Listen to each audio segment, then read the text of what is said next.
Cette vidéo est la suite de la vidéo portant sur les manipulateurs d'animés. Il n'est pas obligatoire de l'avoir regardé, mais pour saisir l'ensemble des informations et du contexte, c'est toujours mieux. Merci de votre compréhension. Bonjour tout le monde! Ma dernière vidéo portant sur les manipulateurs d'animés a donné naissance en commentaire à pas mal de questions, de réflexions et de débats sur la manipulation. Je suis heureux de dire que j'ai lu tous vos commentaires, c'était très intéressant. Mais quelque chose que j'ai remarqué, c'était que très peu de gens comprenaient réellement la manipulation. Et pour moi, ça pose un certain problème. La manipulation, c'est un peu la face sombre, la face cachée des rapports sociaux entre êtres humains. Et si on ne la comprend pas, on s'expose à d'énormes risques. Des risques pouvant eux-mêmes mener à de grosses conséquences sur notre santé mentale. Alors pour régler le problème, j'ai décidé de faire cette vidéo dans laquelle je vais expliquer ce que c'est que la manipulation, aussi ce qui n'est pas de la manipulation, et répondre à quelques questions d'ordre moral sur le sujet. J'espère pouvoir permettre à tout le monde de s'élever un petit peu grâce à ça. Ce sera très intéressant, vous allez voir. Avant d'entrer dans le vif du sujet, je vous invite évidemment à vous abonner, à liker, à commenter, à partager, et aussi à me suivre sur Instagram, @edifray.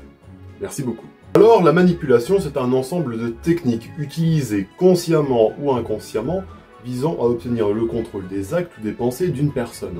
Parmi ces techniques, on retrouve entre autres le chantage, la culpabilisation, la victimisation, la menace, les compliments à outrance, le mensonge, le gaslighting, enfin bref. Il y a tellement de techniques de manipulation différentes qu'il y a de quoi écrire plusieurs bouquins dessus.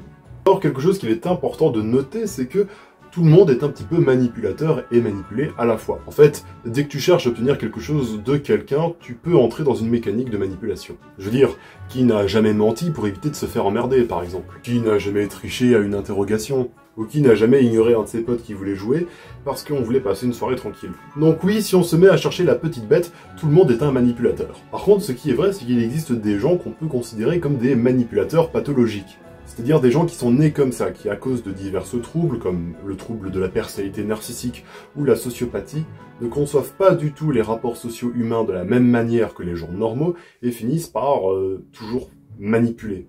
Ce sont des gens qui possèdent une intelligence émotionnelle, mais qui ne l'utilisent pas de la même manière que les autres et qui conçoivent les relations humaines un peu comme des avantages et des inconvénients, comme des pions sur un échiquier. Heureusement pour nous, même si on a pas mal des manipulateurs de ce genre, ils n'occupent pas tous des postes de pouvoir ou de responsabilité. Alors si, statistiquement, il doit y en avoir quelques-uns quand même, je sais.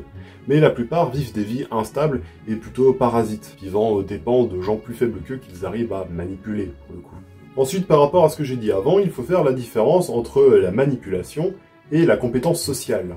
Être charismatique, ce n'est pas de la manipulation. Mais le charisme peut servir à manipuler des gens. Être un bon vendeur ou être un bon avocat, ce n'est pas de la manipulation. Je veux dire, certes, le vendeur cherche à obtenir de toi que tu achètes son produit, mais ses intentions ne sont pas dissimulées, tu sais que le mec il est là pour te vendre quelque chose. Pareil pour l'avocat, pas mal de gens ont une très mauvaise image des avocats à cause des séries américaines et de ce qu'ils entendent à gauche à droite.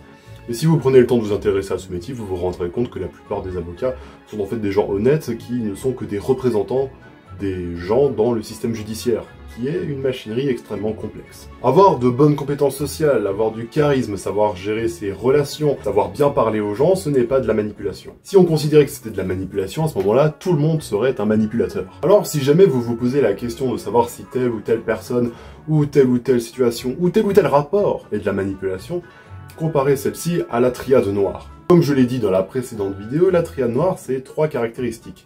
Le machiavélisme, la psychopathie et le narcissisme, qui sont des traits assez néfastes, mais qui permettent à une personne de monter en grade assez rapidement auprès des gens. Allez voir les différentes caractéristiques de ces caractères, et demandez-vous si cela correspond à la situation sur laquelle vous vous interrogez. Si je dis ça, c'est pour éviter que les gens entrent dans une psychose en pensant que tout le monde, ou leur ex, ou leurs compagnons sont des manipulateurs. Ça peut arriver, faut rester sur ses gardes, mais faut pas être fou là-dessus non plus. Là, je vous donne des conseils dans l'espoir que ça vous évite quelques relations toxiques, et que ça ne vous empêche pas de vivre non plus. Peut-on manipuler pour faire le bien? J'aimerais vous lire un commentaire que j'ai reçu sur ma précédente vidéo et que j'ai trouvé assez intéressant. Je suis d'accord avec toi sur à peu près tout, mais j'aimerais juste rajouter que dans certains cas, la manipulation peut être une bonne chose à utiliser à bon escient. Par exemple, j'ai dû chercher quelques conseils de manipulation pour ne pas en venir aux mains avec un mec qui harcelait et avait créé une réputation de pu à une amie d'enfance, et tout le monde prenait son parti car il avait même pris des vidéos de site X pour appuyer son mensonge. J'ai donc fait le nécessaire pour faire en sorte que tout le monde se retourne contre lui, et même qu'il avoue qu'il avait menti car il voulait se donner du crédit. Bref, tout ça pour dire que ce n'est pas forcément mal de vouloir manipuler, mais juste ne pas en abuser et l'utiliser à bon escient. Alors manipuler intrinsèquement c'est mal, mais si ça permet de faire le bien, est-ce que ça ne serait pas justement justifié? C'est ça que pose le commentaire. Ce débat de est-ce que la fin justifie les moyens, c'est le débat philosophique du déontologisme versus le conséquentialisme. Par exemple, si on faisait des expériences sur les êtres humains, cela permettrait sans doute d'accélérer le développement de médicaments et de traitements dans le milieu de la santé, et donc de sauver beaucoup de vies. Et on ne le fait pas parce qu'on sait que dans ces expériences, utiliser des prototypes de médicaments sur des êtres humains, ça pourrait être dangereux, parce que les effets sont instables. Pour le déontologisme, sacrifier 100 humains pour en sauver 10 000 grâce aux recherches, eh ben ça ne passe pas. On ne peut pas sacrifier 100 humains. Il vaut mieux prendre le temps avec d'autres méthodes plutôt que de tuer des gens, même si à la fin, on sauve des vies. Pour les conséquentialistes, c'est le contraire. Si on peut sauver 10 000 humains d'ici l'année prochaine en sacrifiant 100 dans des expériences, c'est complètement justifié et on devrait le faire. Alors si vous vous demandez, actuellement, la société est plutôt déontologiste. On ne fait pas beaucoup d'expériences sur les êtres humains, même si dans certains cas ça arrive, et généralement pour des traitements qu'on sait de base peu dangereux. Pour la manipulation, c'est la même chose. Pour reprendre le cas du commentaire, est-ce que manipuler pour défendre une amie, c'est justifié? Alors moi, sous son commentaire, j'ai répondu « à chaque mot son remède ». Mais maintenant que j'y ai réfléchi un peu plus, je pense qu'en fait ce mec n'a simplement pas manipulé. Alors, c'est qu'un commentaire YouTube, je n'ai pas toute l'histoire, je ne sais pas ce qu'il a fait exactement. Mais si, comme il le dit, il a vraiment dénoncé un harceleur, un mec qui avait vraiment un fond pourri, techniquement, il n'a fait que ressortir la vérité.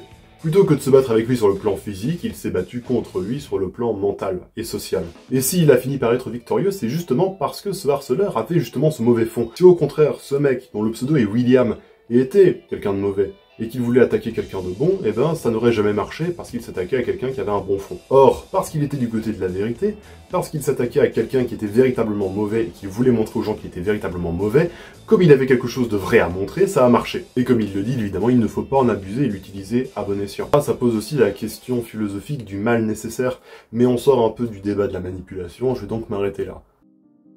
Si tout le monde manipule, pourquoi est-ce que je ne devrais pas, moi aussi, manipuler? Ça, c'est un commentaire que j'ai reçu quelques fois. Des gens qui me disent, si la société est basée sur la manipulation, je devrais aussi manipuler pour pouvoir monter dans la société. C'est comme ça que le monde est conçu, je ne peux pas faire autrement. Alors déjà, si vous pensez sérieusement que toute la société est mauvaise et veut votre gueule, je me pose de sérieuses questions sur votre santé mentale. J'espère que juste c'est une erreur de formulation en commentaire et pas le fond de votre pensée vraiment. Je suis le premier à penser qu'on vit pas dans une société idéale, qu'on vit dans un monde un peu prout-prout, mais à ce niveau-là, non. Alors, quelle réponse est-ce que je peux apporter à ces commentaires? La réponse assez simple, c'est que la majorité de la population, un peu comme dans une courbe de Gauss, se trouve dans une zone grise entre le bien et le mal. C'est-à-dire que ce sont des gens qui sont pas forcément mauvais, mais qui sont pas forcément super bons non plus. En fait, qui sont un peu individualistes. Ils peuvent faire le bien, ils peuvent faire le mal, mais dans une démarche individualiste. Comme j'expliquais au début de la vidéo, tout le monde est un petit peu manipulateur et manipulé. Donc, la plupart des gens se trouvent dans la zone grise. Il y a des gens qui se trouvent dans la zone noire, où ce sont vraiment des gens très mauvais, qui sont 1000 fois plus manipulateurs, 1000 fois plus égocentriques, 1000 fois plus individualistes, qui n'auront aucun mal à détruire des vies ou l'environnement pour satisfaire leurs propres besoins. De l'autre côté, il y a la zone blanche, avec des gens pour qui la sincérité, l'honnêteté, la vertu, ce sont des bases importantes de leur vie qu'ils ne peuvent pas enfreindre. À titre personnel, j'essaye toujours de me rapprocher de la zone blanche. Alors, si vous pensez vraiment que la société actuelle est mauvaise, ce qui, comme je l'ai dit avant, n'est pas forcément faux, mais si vous pensez vraiment que c'est nocif, pourquoi voulez-vous en faire partie? Ce que je pense, c'est qu'il est difficile d'évoluer dans une société où il faut manipuler et utiliser de bassesse pour obtenir de bonnes positions. Mais il est aussi difficile de progresser dans la vie en général en étant sincère, honnête, en étant dans la zone blanche. Alors, choisissez votre difficulté. Les deux chemins sont équivalents. Et si vous voulez vraiment un argument de plus, pensez à votre âme. À la fin de votre vie, quel des deux chemins sera le plus gratifiant pour vous?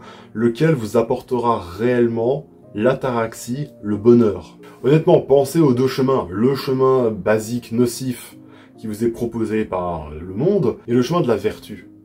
Lequel serait le plus facile à justifier devant Dieu au jugement? Même si je pense qu'il est impossible de changer complètement la société à nous tout seuls, il est possible de bâtir un monde meilleur autour de nous.